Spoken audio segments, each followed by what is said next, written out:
nagpakakas kami. Malakas kang mahal ang bayad? Oo naman. Pagbutihin mo, dahil baka kunin ko yon. Pagbutihin mo kay Oli kasi baka kunin ko yon. Oh, sige ikaw. Di marami kang subcon? Kailangan ko pa ng mga 5 subcon. Ay, wala ko. Di lang sabon ko. Magtayo tayo?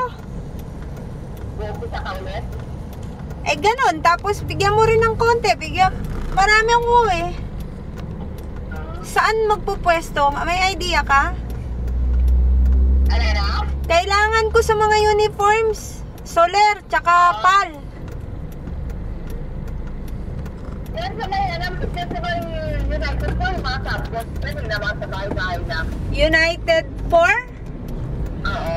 Parang, si Emily ba nagtatahi pa? Ano? Tama, sabon sino ba yan? Sinabihin? Si Emily ba nagtatahi pa? Oo, nagtatayo ko sa Emily. Eh pero saan siya nag-stay? Batangas? Yan, mayroon ko dyan. Pero mahal sa Manila. Mahirap namang kausap to. Ako, wala akong problema sa bayad. Quality ang aking habol. I'm more after the quality than the price. I can pay high price as long as the quality is good. Alam ko ba dito magawa? Magaling si Emily? Oo. Paki-forward mo naman sa akin number. Bibigyan ko lang naman siya ng mga 20 pieces. So, subukan ko muna. Mars, kailangan ko ng buyer ng tela. Ano na? Buyer ng tela. Ano tela meron ka? Rayon. Akin na. Printed. Ako na, bakit? Ayun mo? All the colors. Ah? All the colors from Saipan. Oh, sige, akin na. Rayon, how much? How much? How much?